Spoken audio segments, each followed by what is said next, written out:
لك حيدر حيدر وين هذا؟ حيدر لك بابا انا وراك تعال تعال لك يا الولد لك كتلاني اليوم اموت كتلاني اليوم اكلتني اقول لك دكه شلون 75 دكه بوي. لك اسمه قوي طاحت بالودي اليوم اموتهم ضاربوني كتلاني فلشون خابر ولد عمه هسه خابرهم هسه خابرهم كلهم هسه خابرهم كلهم ولد عمها ولا ولد عمها كتلاني والكم اللي حدوا بينكم انقتل كلها الشقه اللي يجيها جيب الشقه قادفات بكيس ماء قادفات وش لك جيبوهم اليوم اشبحهم طلقات طقيته بالحذاء طقيته بالحذاء بس ما جبي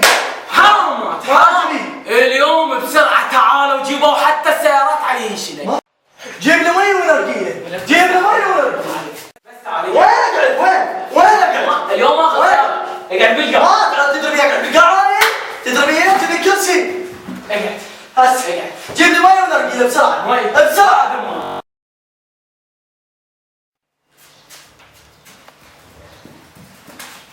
هاك دخن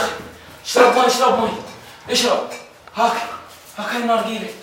خابرهم اليوم هسه خابرهم الصاروخ اللي يجيبونه الصاروخ اهم شيء الصاروخ وين وصلت؟ اليوم حججهم اليوم يلا بركن جايكم هاي عجولة جايكم وي جاي هسه دقوا الو بالفرع يلا راح افتح لكم الباب على وجهه هلا ولد عم طب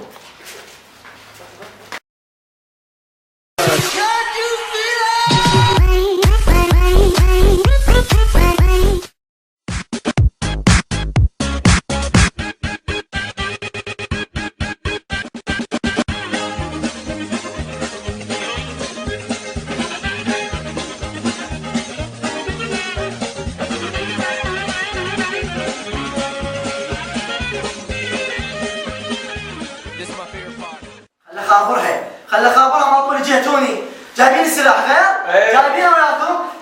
خليك باوع بيكم شلون تطلعوني لو لا؟ طلعون حقي ولد عمك قتلوني الو باعي اليوم بفلشهم ولد ابن عمك هذا اللي يدخلش يقتلني مو؟ هذا جايب الصناديق والسلاح كله اليوم بفلشهم اسمع باعي راح افلشهم كلهم صاروخ وين الصاروخ؟ اليوم اطلق على بيتهم اليوم افجرهم اليوم انا رب العباس انا العباس خلينا نحكي وياه هاك باعي ابوج لكن انت ايش